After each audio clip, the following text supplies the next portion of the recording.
Hello everybody and welcome to another stable lease video. Today we haven't got a review but a very interesting video as many people struggle because we will take a look first at connecting your Apple CarPlay and Android Auto to this ID.5.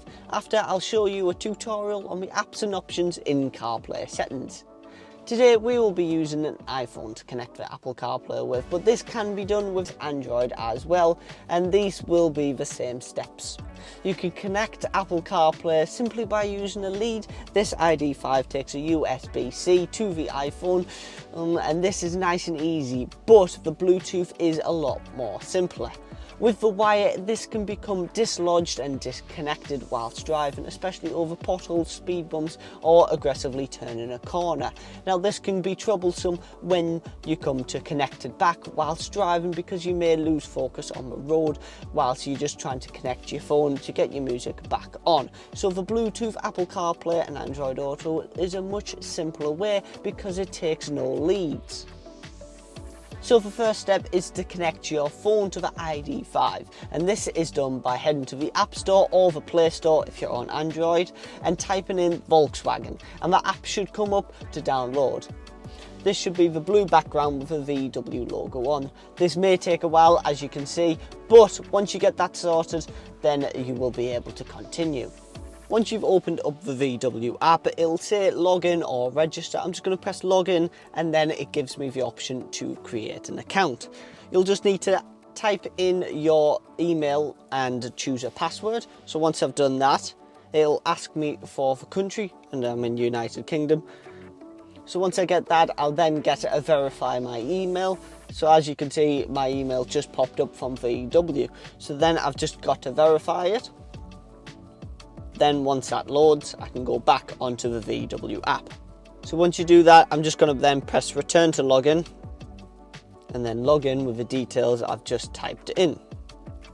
And then it comes in with the terms and conditions and the privacy policy. You'll get either consent or not now. Just press consent. And then it'll keep up to date. Where would you like email, phone number? I'm just going to just press email for the time being, just to keep it moving. Then it'll say about allowing access. Would you like to your basic profile? So your name, email and preferred language. Then it says my cars and dealers. I'm just going to allow it all for now. So then you just get a welcome to my app. You just press continue and get started now. And then enter your country again. I'm just going to put United Kingdom all the way down the bottom. Agree to the terms and conditions and then just press next. Now you just got to add your vehicle. So you just press add vehicle there and then you need your VIN number. So heading over now to the infotainment center and where you can find your VIN number. Now to find your VIN number, you head over to the infotainment center and you press on the users in the menu. Now you need to add a primary user. So we're just going to press add primary user. And now it'll come up with connecting your VW in the first few steps. So then you're just going to press login and this will connect you to the Volkswagen ID. This might take a while, but once you get in, it'll save the VIN number there. Now the infotainment screen has worked and loaded. You can see it says your VIN is.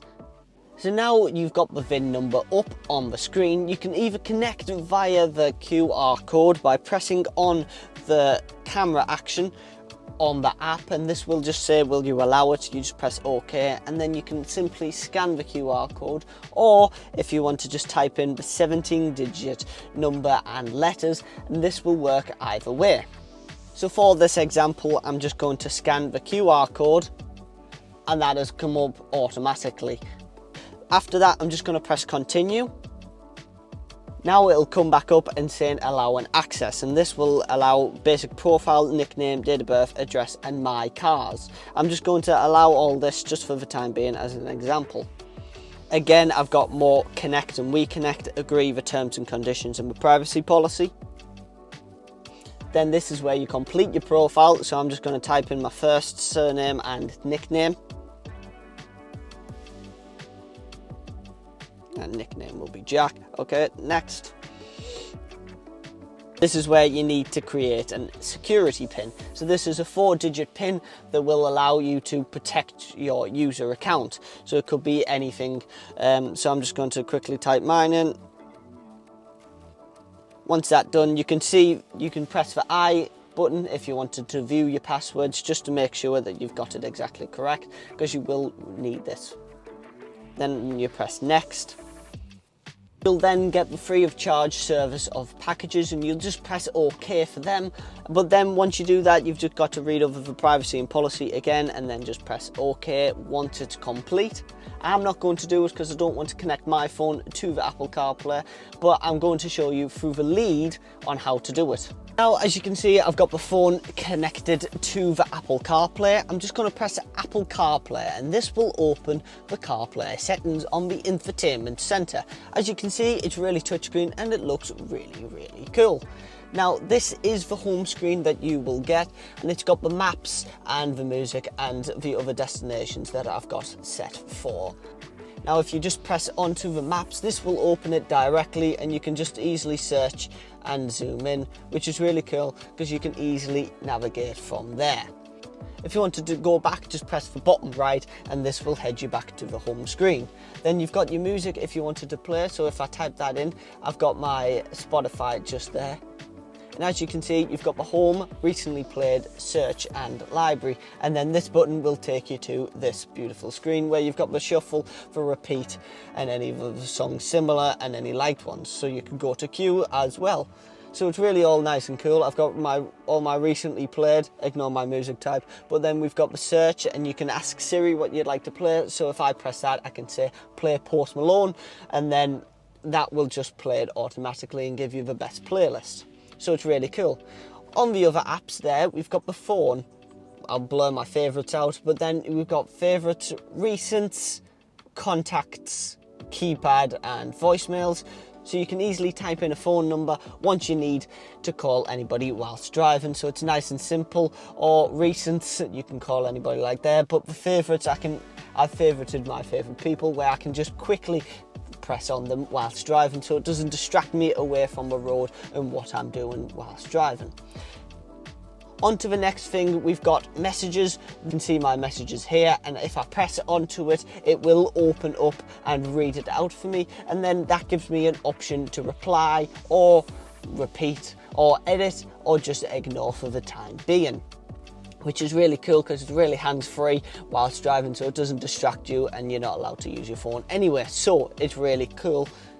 On to the next one, we've got the music. We've just showed that. We've got the Volkswagen app that just shows that it is Apple connected. You've got the settings here for the mobile devices, which one's connected, and that's my iPhone.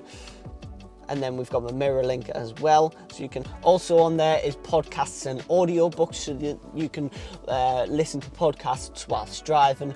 But you got to, if you haven't opened on that first, then you need to accept the terms and conditions on your phone first whilst you're stationary. Up next, we've got the calendar, where you can just see the day and any events that's going on today. So you've just got that on, no events today on Tuesday, so you can't zoom out and see the full calendar month, but you can just see what events you've got ongoing today. Finally, you've got settings. You've got the drive and focus for the teams. You can activate that. You've got the announcer messages, the wallpaper, the cool designs that it comes with. So you've got all of them to play around with. You've also got the Siri suggestions and the appearance, so it's automatic if it's dark or light, depending on the weather and the night time. So I always set it for always dark. When we scroll again, we've got the Spotify. I showed you that on the music. We've got the home, recently played, search, library, and the others. We've got WhatsApp as well. So this works in the same way. To read your messages, send a message or make a call. So this kind of works in the same way as messages. So then I can listen to my unread messages, create a new message, or just ignore it or make a call, which is really easy to use. And finally, on the Teams app, I've got the meetings and the calls, but you can't use the general chat. And this is all very cool, and you can use this as many times as you like whilst driving.